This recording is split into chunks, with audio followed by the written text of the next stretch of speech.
Қайырлы күн, құрметті тыңдармандар. Отбасылық өмірдің қызығы мен қиындығына толы алғашқы 2 жыл өте шықты.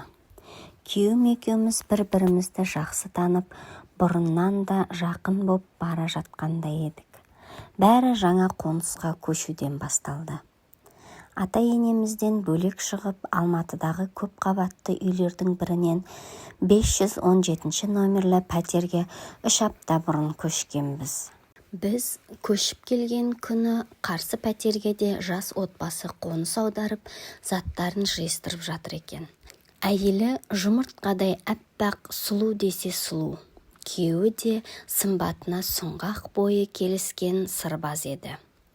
Үйленгендеріне 1 жыл енді толатын көрінеді. Бір-бірімізді сыйлап жаңа көршілер ретінде ет асып қонақ еттік. Көшіп келгенге 1 ай болғанда күйеуім жұмысы бойынша іс-сапарға Астанаға жол тартты. Маған күн сайын хабарласатын ол есіне түскенде бір хәл сұрап, қолы тимей жүргенін айтты. Ойымды күнәға бұрмай, күйеуім жайлы жаман ойламайын деп шештім. Күндер өтуде. Бір күні жұмыстан келе жатсам, есік алдында жиналып қалған көршінің газеттерін көрдім. Апарып бермек едім, есікті күйеуі ашты. Сондай сабырлы жұмбақ жан. Әйелі іс-сапарға кеткен екен. Арада тағы да 1 ай өтті. Көршім кофе ішуге шақырған соң, кітап сататын дүкеннің жанындағы кофеханаға тарттық. Кітап бойынша талғамымыз бір екен. Кенет ол, мойныңыздағы алқаны күйеуіңіз сыйлады ма? Қайдан алған екен деді. Күйеуім тапсырыспен Миланнан алдырғанын айттым. Қайтарда оның киімінен таныс әтірдің иісін сездім.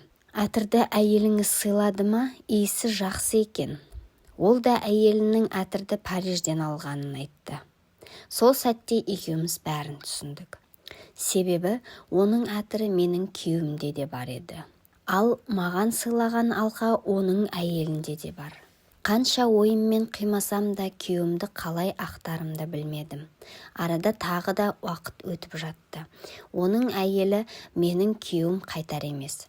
Ал біз екеуміз күн сайын кино көріп, бірге тамақтанып, кітаптар жайлы, мазалаған ойларымыз жайлы бәрін айтатын болдық. Тек олар сияқты төсекте қосылмадық.